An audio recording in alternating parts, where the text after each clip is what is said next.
자, 우리 하나님 앞에 예배 자리로 나아가시겠습니다. 자, 자리에서 같이 일어서 주시길 바랍니다.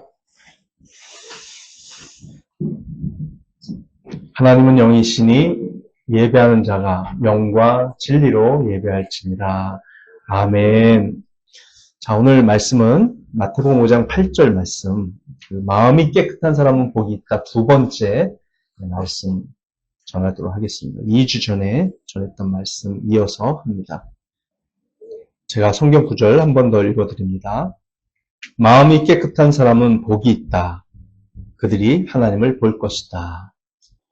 다 같이 한번 읽겠습니다. 시작. 마음이 깨끗한 사람은 복이 있다.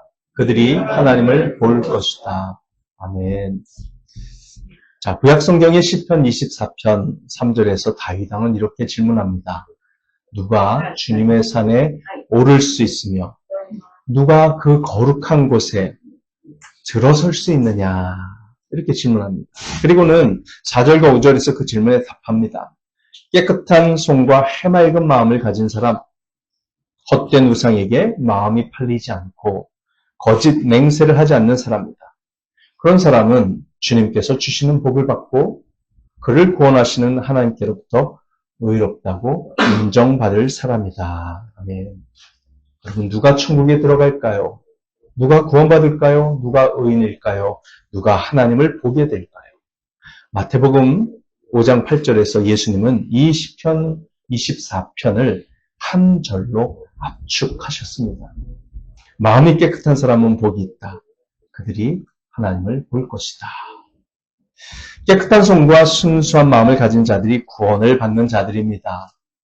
만일 예수님 당시에 갈릴리 호숫가의 낮은 산에서 이 마태복음 5장 8절의 선언을 들은 사람들이 구약성경 이사야서 59장의 내용을 잘 알고 있었다면 지금 말씀하고 계시는 예수님이 바로 그분이라는 것을 알아챘을 것입니다. 이사야서 59장 1절부터 3절에 이렇게 기록되어 있습니다. 주님의 손이 짧아서 구원하지 못하시는 것도 아니고 주님의 귀가 어두워서 듣지 못하시는 것도 아니다. 오직 너희 죄악이 너희와 너희의 하나님 사이를 갈라놓았고 너희의 죄 때문에 주님께서 너희에게서 얼굴을 돌리셔서 너희의 말을 듣지 않으실 뿐이다. 너희의 손이 피로 더러워졌으며 너희의 손가락이 죄악으로 더러워졌고 너희의 입술이 거짓말을 하며 너희의 혀가 악독한 말을 하기 때문이다. 라고요. 예언자 이사야는 하나님께서 죄인을 구원할 능력이 없으신 것이 아니라 그 죄인들의 죄악이 하나님으로 하여금 얼굴을 돌리게 하기 때문에 그들이 구원받지 못한 것이라고 분명하게 말하였습니다. 그리고 이사야서 59장 10절 13절에서는 이사야가 그러한 자신들의 죄를 분명하게 솔직하게 고백합니다. 12절입니다. 주님께 지은 우리의 죄가 매우 많습니다. 우리의 죄가 우리를 고발합니다. 우리가 지은 죄를 우리가 발뺌할 수 없으며 우리의 죄를 우리가 잘 압니다. 우리가 죄를 짓고 주님을 부정하였습니다. 우리의 하나님께 등을 돌리고 물러가서 포악한 말과 거역하는 말을 하면서 거짓말을 마음에 품었고 또 실제로 거짓말을 하였습니다. 라고요. 사무엘상 16장 7절에서 하나님은 사무엘에게 이렇게 말씀하셨습니다. 사람은 겉모습만을 따라 판단하지만 주는 중심을 본다. 하나님은 무엇을 보신다고요? 중심을 보신다. 마음의 중심을 보신다. 사람은 뭘 봐요? 겉모습을 따라 판단합니다. 그래서 여러분, 저도 어렸을 때 처음 교회 갔을 때는 그냥 이쁘게 생긴 사람이 착한 사람인 줄 알았어요. 그게 아니더라고요. 그래서 우리는 겉모습만 보지만 하나님은 중심을 보십니다. 자, 그런 하나님의 눈은 다른 사람은 알 수 없는 우리의 죄까지도 볼 수 있습니다.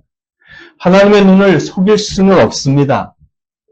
예수님 당시에 바리새인들과 유대인들은 적어도 겉으로는 하나님의 율법을 지키고 있다고 자신하고 있었기 때문에 마음속의 죄를 가볍게 여겼습니다. 지금도 너무 많은 사람들이 하나님께서는 우리의 마음 중심까지 꿰뚫어 보신다는 것을 잊어버리고 삽니다. 잊어버려요. 하나님께서는 우리 자신도 기억하지 못하는 우리의 모든 마음속의 죄와 나쁜 생각들까지 다 알고 계십니다. 우리 잊어버렸어요. 근데 하나님이 기억하세요. 이렇게 말할 수 있습니다. 우리는 원래 결코 하나님을 볼 수 없는 사람들이었습니다. 우리는 결코 하나님의 나라에 들어갈 수 없고 결코 하나님의 임재 앞에 나아갈 수 없고 하나님의 용서를 받을 수 없었던 사람들이었습니다. 우리는 결코 구원의 샘에 와서 마시는 것이 무엇인지 알 수 없던 자들이었습니다. 우리의 마음이 깨끗하지 않기 때문에 우리의 죄가 다 드러나는 날, 영원한 벌이 기다린다는 사실 때문에 우리는 좌절하며 죽을 수밖에 없는 자였습니다. 그런데 이사야서 59장 16절 17절에서 예언자 이사야는 놀라운 예언을 합니다. 압박받는 사람을 도우려는 사람이 없음을 보시고 중재자가 없음을 보시고 주님께서는 놀라셨다. 주님께서는 직접 억압받는 사람들을 구원하시려고 반드시 공의를 이루시려고 당신의 능력을 친히 발휘하실 것이다. 주님께서 공의를 갑옷으로 입으시고 구원의 투구를 머리에 쓰셨다. 응징을 속옷으로 입으셨다. 열심을 겉옷으로 입으셨다. 이렇게 말씀합니다. 이것은 그리스도의 모습을 보여줍니다. 그리스도께서 주위를 살펴보시니 둘러보시니 죄에 빠진 백성들이 눈에 보였습니다. 예수님 시대의 유대인들처럼 그 당시 사람들은 울부짖으며 외쳤습니다. 압박받는 우리를 돕는 사람이 없습니다. 중재해 줄 사람도 없습니다. 그러자 예수 그리스도께서 이 땅에 오셔서 구원의 옷을 입으시고서 움직이셨습니다. 예수님께서 친히 하나님과 사람들 사이에서 중재자가 되셨고 그들을 구원하시는 열심을 내셨습니다. 이것은 놀라운 소식입니다. 그리스도께서 우리의 마음을 깨끗하게 해주시려고 오셨어요. 예수님이 십자가에서 죽으셨을 때 하나님과 우리 사이에서 하나님께서 계산하셨던 우리의 모든 죄, 마음속의 모든 나쁜 생각들까지도 예수님께서 짊어지고서 그 벌을 받으신 것입니다. 예수님 우리 대신 죄값을 치르시고 우리에게 대신 의의를 주셨습니다.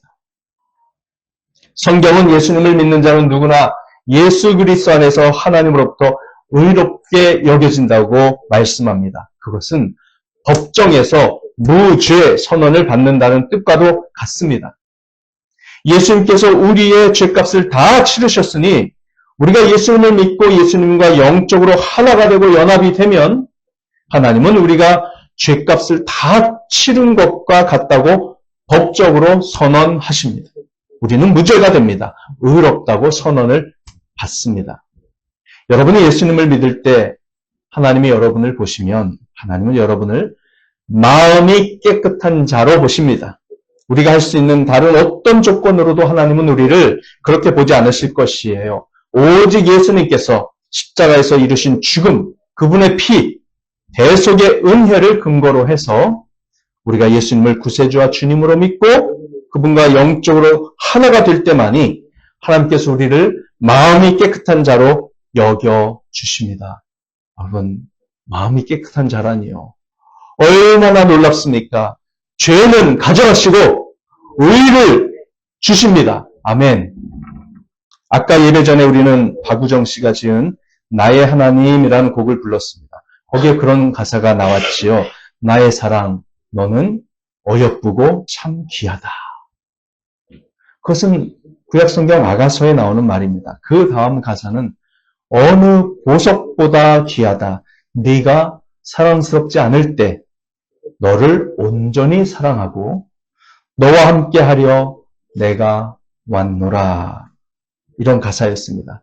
로마서 5장 8절은 이렇게 말합니다. 그러나 우리가 아직 죄인 되었을 때에 그리스도께서 우리를 위하여 죽으셨습니다. 이리하여 하나님께서는 우리들에 대한 자기의 사랑을 실증하셨습니다. 라고 말합니다. 하나님은 우리가 죄인이고 전혀 하나님께 사랑스럽지 않을 때 우리를 사랑하셨습니다. 아까 그 박우정 씨의 노래에는 여러 성경 구절이 그 내용이 포함되어 있었거든요. 베드로전서 1장 24, 25절 내용도 거기에 일부 포함되어 있었어요. 이렇게 말합니다. 24절. 모든 육체는 풀과 같고 그 모든 영광은 풀의 꽃과 같다. 풀은 마르고 꽃은 떨어지되 주님의 말씀은 영원히 있다. 이것이 여러분에게 복음으로 전해진 말씀입니다. 여러분, 우리 육체가 풀과 꽃과 같아요. 여러분, 풀 얼마나 예쁩니까? 꽃. 저는 우리 심한의 상에게서 아름다운 꽃을 봅니다. 네, 심한의 상. 지금 85세. 근데 저분이 70년 전에 얼마나 아름다웠을까요? 왜 보이세요? 자기 자신 얼굴 보세요. 이렇게. 예쁜 얼굴 보이십니까? 안 보여요? 김재희 집사님? 얼마나 이뻤었길래? 네. 근데 그렇게 아름다운 모습은 이 육체에서 점점점 사라지고 이렇게 푸른 마르고 꽃은 시드는 것처럼 그렇게 되지만요. 무엇은 영원히 존재해요? 주님의 약속의 말씀은 영원히 있습니다. 우리는 우리의 죄로 인해 유한한 존재가 되었습니다. 영원히 살지 못하게 되었고 결국 우리의 육체는 죽습니다. 우리의 육체는 풀처럼 마르고 꽃처럼 시듭니다. 하지만 우리를 사랑하시고 우리의 모든 죄를 용서하신다는 하나님의 말씀과 복음은 영원히 남아서 우리에게 하신 하나님의 약속을 끝까지 지켜줍니다. 아멘. 하나님은 신실하시며 결코 실수하지 않으시는 분이십니다. 우리를 예수 그리스도 안에서 용서하시고 사랑하신다는 하나님의 약속은 영원히 변하지 않고 효력을 발휘하는 것이에요. 케이츠 패짓이라고 하는 분이 이렇게 말했습니다. 나는 하나님의 아들의 인격 안에서 예수님만큼 하나님께 소중한 존재입니다. 나 스스로는 절대로 이토록 소중하고 이토록 귀한 존재가 될 수 없었는데 말입니다. 나는 하나님의 아들의 인격 안에서 예수님만큼 하나님께 가까이 있습니다.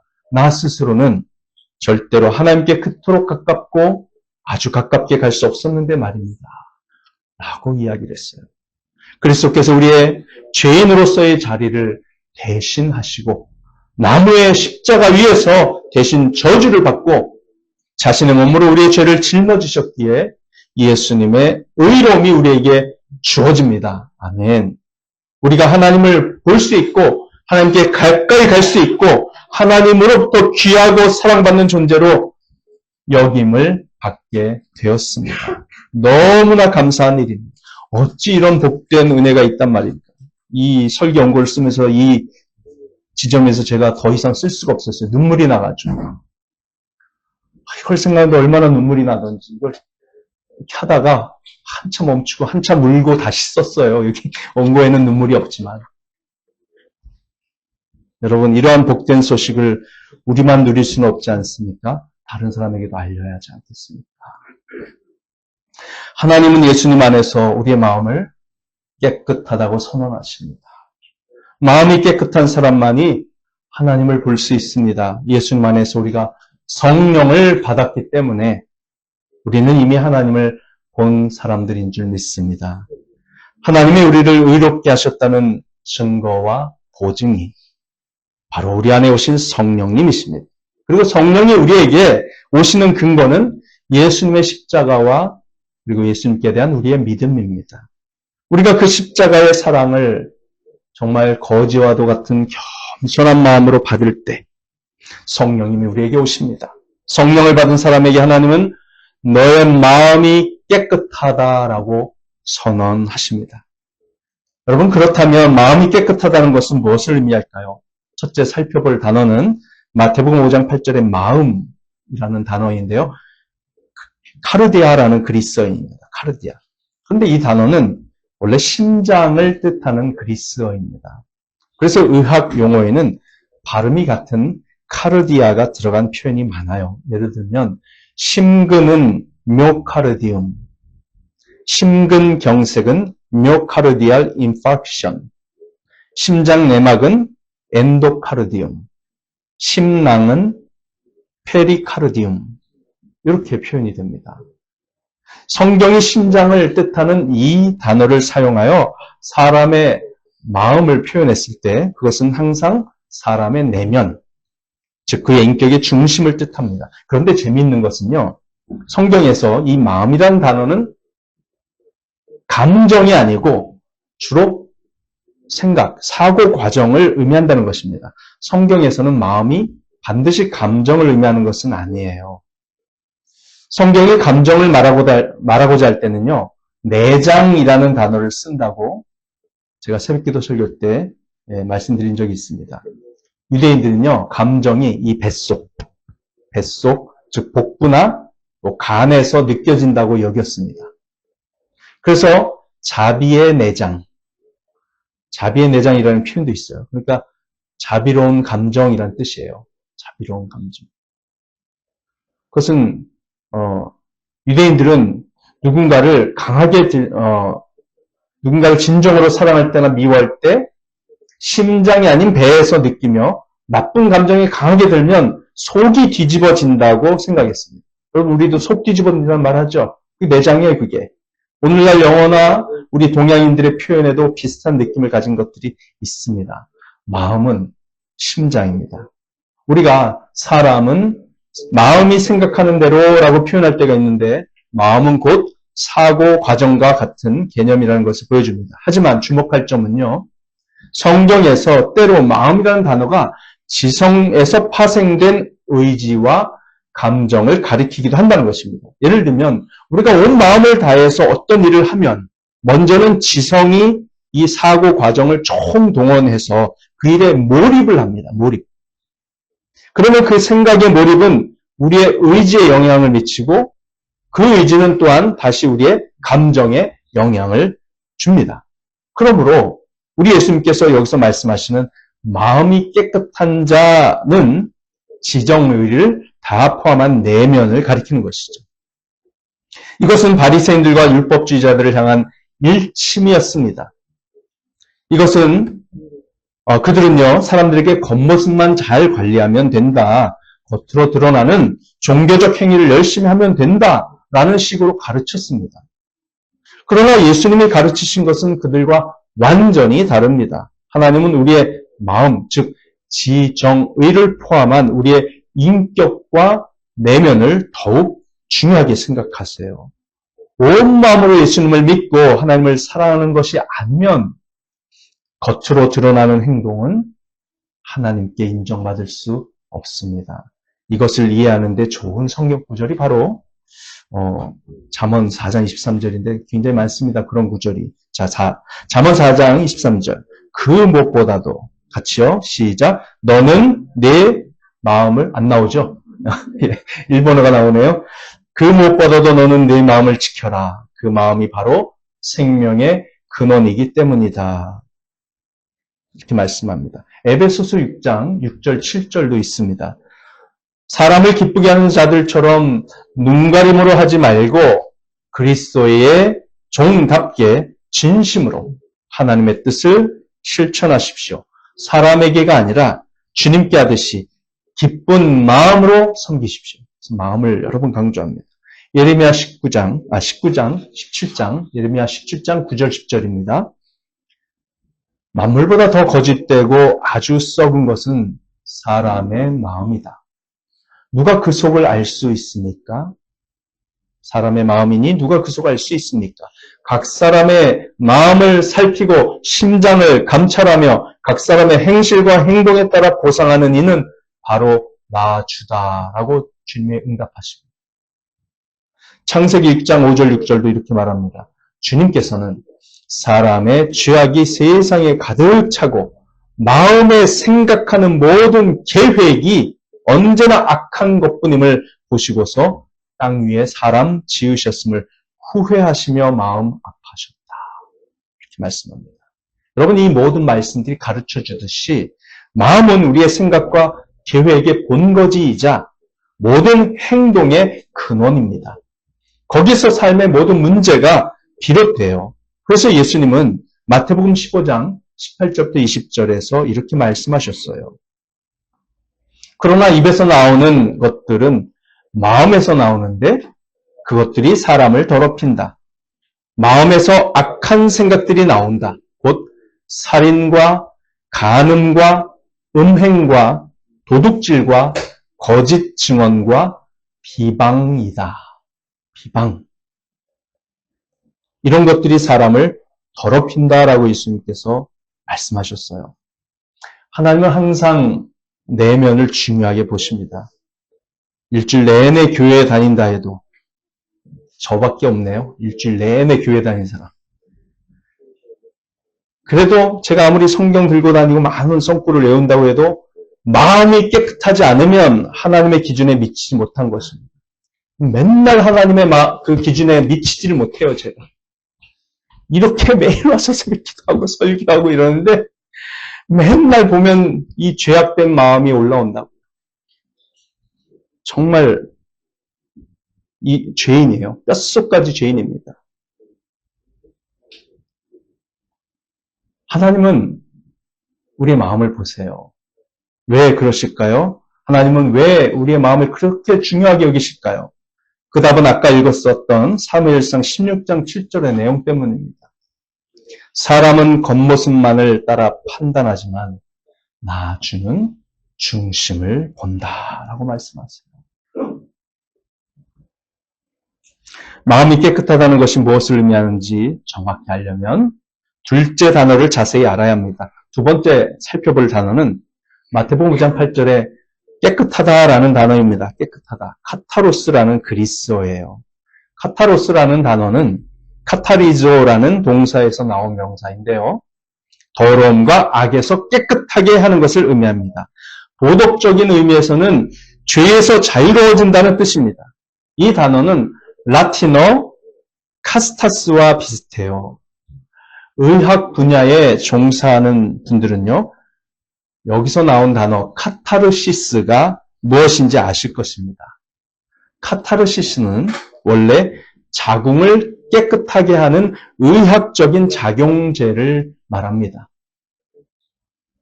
심리학자나 상담사를 찾아가 카타르시스를 경험한다고 할 때에도 이 단어의 또 다른 용법으로서 영혼을 정화하는 것을 의미하죠. 이 단어의 의미 중 하나는요, 순수함을 의미합니다. 순수함. 깨끗하다. 이것은 순수함입니다. 순수하다는 것은 변질되지 않은, 혼합되지 않은 상태를 말하고요. 또 쭉정이를 다 걸러낸 곡식을 말합니다. 즉 순수하다는 것은 어떤 이물질도 섞이지 않았다는 뜻입니다. 예수님께서 여기서 말씀하시는 것은 우리가 하나님께 우리의 믿음과 헌신을 드릴 때 순수한 마음을 원하신다는 것이에요. 즉 순수한 동기에서 비롯된 영적인 진실성을 하나님이 원하십니다. 마음속에 이중성을 가진 태도가 아닌 진실성과 마음의 순수성을 가진 태도를 원하신다는 것이죠. 동기가 순수하면 삶도 순수해지고 동기가 부패하면 삶도 부패하게 됩니다. 야고보서 4장 8절은 그래서 우리에게 이렇게 명합니다.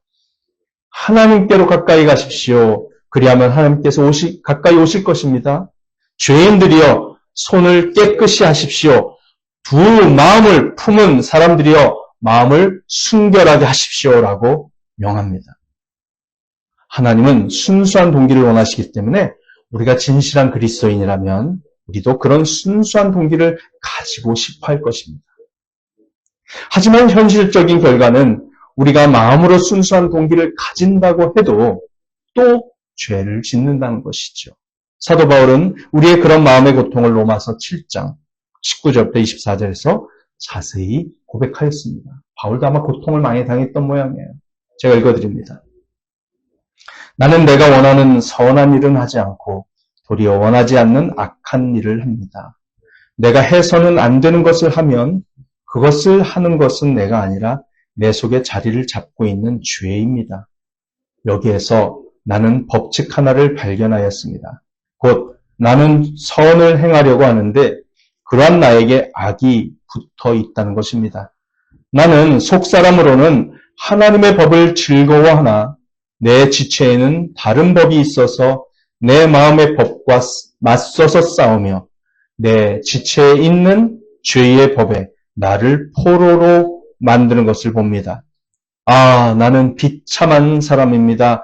누가 이 죽음의 몸에서 나를 건져주겠습니까? 라고 사도 바울이 탄식하며 이 글을 썼습니다. 다시 말해 바울은 그리스도인이 순수한 동기를 가지고 있지만 죄성을 가진 마음과 거기에서 비롯되는 육체의 행동을 이기지 못한다고 고백하는 것입니다. 여러분, 하나님은 그 순수한 동기를 원하십니다. 우리는 행동으로 완벽할 수는 없지요. 바울이 고백한 것처럼 절대 완벽할 수 없습니다. 참된 그리스도인이라면 그렇게 행동을 완벽할 수는 없지만 그 순수함을 향한 마음속의 동기가 반드시 존재할 것입니다. 마음에 그런 동기가 없다면 그 사람이 하나님을 만난 사람인지에 의문이 들겠지요. 여러분은 어떠십니까? 마음에 그런 소망이 있으십니까? 순수한 동기가 있습니까? 하나님은 우리가 완벽한 행동을 하지 못해도 우리 마음속에 순수한 동기만은 기쁘게 여기시는 줄 믿습니다. 깨끗함을 뜻하는 카타로스라는 이 단어에는요, 순수함이라는 뜻 외에도 더 깊은 의미가 있어요. 단순히 순수한 동기가 아니라 거룩한 행위를 의미하기도 한다는 것입니다. 거룩한 행위. 우리는 그 둘을 다 갖추도록 하나님 앞에서 계속 기도하며 성경의 말씀에 순종하며 살아가야 할 것입니다. 깨끗한 동기, 거룩한 행위. 토마스 왓슨은 이렇게 말했습니다. 도덕성도 악덕만큼 사람을 빠르게 익사시킬 수 있다. 바다를 떠가는 배는 금으로 가득 차도 똥으로 가득 차도 가라앉을 수 있다. 라는 말을 했습니다. 마음의 동기가 아무리 순수해도 그것이 행동으로 나타나지 않으면 그 악한 행동들이 결국 인생의 배를 파손시키고 말 것이라는 거예요. 순수한 동기를 가진 인생의 배를 파손시킨다는 겁니다. 그 악한 행동 때문에. 자신의 동기가 순수하다고 생각할 수 있고 자신은 하나님을 기쁘시게 하고 있다고 말할 수 있지만 그 행위가 하나님의 말씀에 따르지 않고 순수함을 드러내지 않는다면, 즉 행동으로 나타나지 않는다면 아무 소용이 없습니다. 이제 마지막으로 몇 가지를 전하면서 설교를 마무리하겠습니다. 깨끗함, 순수함에는 5가지 종류가 있습니다. 첫 번째는요, 원초적 깨끗함, 순수함입니다. 오직 하나님 안에서만 존재하는 깨끗함, 순수함입니다. 이건 천사도 인간도 없어요. 두 번째는 성경이 말하는 창조된 깨끗함과 순수함입니다. 이것은 인간이 타락하기 전 하나님께서 깨끗하고 순수하게 창조하신 존재를 의미합니다. 천사들과 인간들은 둘 다 타락했지만요. 하나님은 원래 이들을 깨끗함과 순수함 가운데 창조하셨죠. 하나님께서 자신의 순수함으로부터 창조된 순수함을 피조물들에게 주셨던 것이죠. 창조된 깨끗함입니다. 셋째, 궁극적 깨끗함과 순수함입니다. 궁극적으로 하나님의 모든 성도들은 천국에 들어가는 순간 완전히 깨끗하고 순수해질 줄 믿습니다. 언젠가 천국에서 우리의 모든 마음이 그 마음의 죄성이 다 사라지고 예수님처럼 마음이 완전히 깨끗해질 것입니다. 더 이상 갈등이 없어요. 마음속에. 네 번째, 지위적 깨끗함, 순수함입니다. 지위적인 깨끗함. 이 지위적인 깨끗함은 우리 그리스도인들에게 엄청난 영적인 현실입니다. 그리스도의 의가 우리에게 주어짐으로써 우리가 지금 이미 가지고 있는 법적인 깨끗함을 표현하는 단어예요. 하나님은 우리를 자녀의 지위로까지 높여주셨습니다. 예수님을 믿은 우리를 보실 때 하나님은 우리를 죄인으로 보시지 않고 의인으로 보십니다. 그것이 바로 우리의 지위예요. 로마서 3장 22절은 이렇게 말합니다. 그런데 하나님의 의인은 예수 그리스도를 믿는 믿음을 통하여 오는 것인데 뭐가 와요? 하나님의 의가 옵니다. 예수님을 믿을 때 와요. 모든 믿는 사람에게 미칩니다. 믿는 사람이면 누구에게나 그 의가 주어진다는 거예요. 거기에는 아무 차별이 없습니다라고 말합니다. 다섯째, 실천적 깨끗함, 순수함입니다. 자, 지금 모든 그리스도인 신자들은 지위적 깨끗함을 가지고 있지만 실천적 깨끗함을 지키는 데에는 정말 많은 어려움을 겪고 있지 않습니까? 저도 그래요, 저도. 우리가 가진 영적인 지위인 하나님의 자녀, 의인이라는 지위대로 살아내려고 우리가 애쓰지만 잘 안 될 때가 많습니다. 그래서 사도 바울이 고린도후서 7장 1절에서 우리에게 호소합니다. 그러므로 사랑하는 여러분, 우리에게는 이러한 약속이 있으니 육과 영의 모든 더러움에서 떠나서 자신을 깨끗하게 하며 하나님을 두려워하는 가운데 온전히 거룩하게 됩시다. 이건 실천적 거룩함을 가리키는 말입니다. 하나님은 우리가 그분 앞에서 가능한 한 순결하게 살기를 원하십니다. 여러분, 예수 그리스도 안에서 지위적인 깨끗함을 가진 자들만이 하나님을 보게 될 것이며 그분의 나라에 들어갈 것입니다. 그것은 분명한 약속이고 복된 소식이에요. 하지만 우리가 거기에 만족해서는 안 됩니다.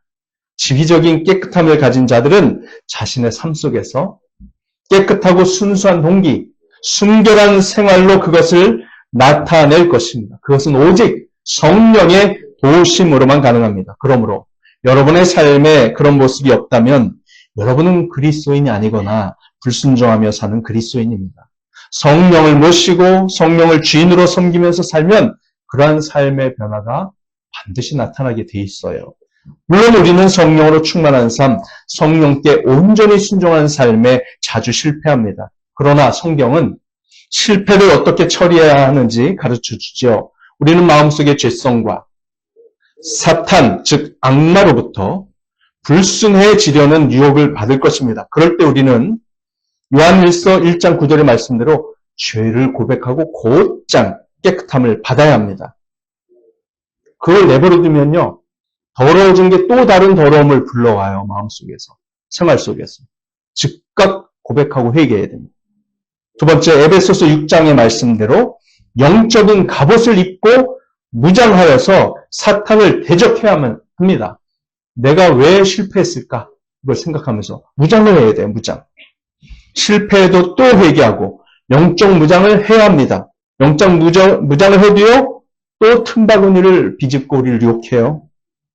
우리가 그렇게 매번 유혹을 마주하며 회개하며 다시 대처할 때마다 사실은 놀라운 영적 축복을 경험하게 됩니다. 조금씩 하나님께서 우리의 마음과 삶의 모습을 더 깨끗하게 해주시고 우리를 더 높은 단계, 깨끗함의 단계까지 나아갈 수 있도록 해주신다는 것입니다. 할렐루야. 자, 어떻게 하면 우리의 마음과 생활이 실천적인 깨끗함을 계속 경험할 수 있게 되는 걸까요? 세 가지 중요한 점을 여러분께 알려드리겠습니다. 꼭 기억하십시오. 첫째, 스스로 할 수 없다는 점을 기억하십시오. 스스로의 힘이나 결심으로는 절대 불가능합니다. 요한복음 15장 4절 5절에서 예수님께서 이렇게 가르쳐 주셨습니다. 내 안에 머물러 있어라. 그리하면 나도 너희 안에 머물러 있겠다. 가지가 포도나무에 붙어있지 아니하면 스스로 열매를 맺을 수 없는 것과 같이 너희도 내 안에 머물러 있지 아니하면 열매를 맺을 수 없다. 나는 포도나무요 너희는 가지이다. 사람이 내 안에 머물러 있고 내가 그 안에 머물러 있으면 그는 많은 열매를 맺는다. 너희는 나를 떠나서는 아무것도 할 수 없다. 말씀하세요. 그렇죠. 두 번째로 여러분이 그리스도인이라면 말씀 안에 머물며 기도하십시오. 말씀과 기도입니다. 말씀과 기도. 요한복음 15장 6절부터 8절 그 다음 9절에서 예수님은 이어서 이렇게 말씀하십니다. 사람이 내 안에 머물러 있지 아니하면 그는 쓸모없는 가지처럼 버림을 받아서 말라버린다. 사람들이 그것을 모아다가 불에 던져서 태워버린다. 이건 불신자를 가리키는 표현이에요. 불신자. 너희가 내 안에 머물러 있고 내 말이 너희 안에 머물러 있으면 너희가 무엇을 구하든지 다 그대로 이루어질 것이다. 너희가 열매를 많이 맺어서 내 제자가 되면 이것으로 내 아버지께 영광을 받으실 것이다. 네, 예수님께 붙어 있고 주님의 말씀을 배우고 하나님께 기도하면요, 반드시 열매를 많이 맺게 돼 있다고 예수님 약속하십니다. 셋째, 이미 구원을 받은 그리스도인이라면 이미 하나님의 임재 안에 있다라는 매우 중요한 사실을 잊지 마십시오. 마태복음 5장 8절, 마음이 깨끗한 사람은 복이 있다. 그들이 하나님을 볼 것이다 그랬죠. 그들이 하나님을 볼 것이다. 이것은 그리스어 문법에서요, 미래 진행 시제이고 중간태 재기형입니다. 굉장히 복잡해요. 헬라어. 중간태 재기형. 그러면 이게 미래 진행형 중간태 재기형이면 해석이 어떻게 되냐면요, 이런 뜻이 됩니다. 그들은 스스로 하나님을 계속해서 보게 될 것이다. 예수 그리스도의 보배로운 피로 마음이 깨끗해지고 성령을 받은 사람은 어떻게 된다고요? 스스로 하나님을 계속해서 보게 될 것이다. 할렐루야. 구원을 받고 마음이 깨끗해지면 무슨 일이 일어나는지 아십니까? 하나님의 임재 가운데 살게 됩니다. 육신의 눈으로는 하나님을 볼 수 없겠지만 영적인 눈으로 하나님을 보게 됩니다. 하나님이 내 안에 계신 것을 알게 돼요. 그분을 보게 됩니다. 예수 그리스도의 마음이 정결해지면 여러분은 하나님을 이미 본 것입니다. 그분은 여러분에게 살아계신 분으로 다가오실 것이며 여러분은 계속해서 그분을 보게 될 것입니다. 여러분이 성숙해지고 더욱 순결해질수록 그 복된 약속은 더욱더 크게 경험되어질 것입니다. 마음이 순수해질수록 하나님을 더 많이 보게 되고요, 더 많이 경험하게 됩니다. 이 얼마나 위대한 약속이고 얼마나 축복된 현실입니까? 하나님께 감사하는 저와 여러분 되십시다. 아멘. 기도하시겠습니다. 오늘 이 말씀을 들으면서 나도 그런 것을 경험하고 싶다. 내가 믿음이 부족한 걸까? 혹은 내가 아직도 예수님을 믿지 못하는 걸까? 예수님을 믿으려면 어떻게 해야 되지? 하나님, 예수님이 믿어지게 해주시옵소서. 이렇게 기도하시고요. 그리고 예수님을 믿는 그리스도인인데 자꾸만 말씀에 불순종하기 때문에 하나님을 경험하지 못하는 삶, 그런 무기력한 삶을 살고 있다면 죄를 회개하십시오.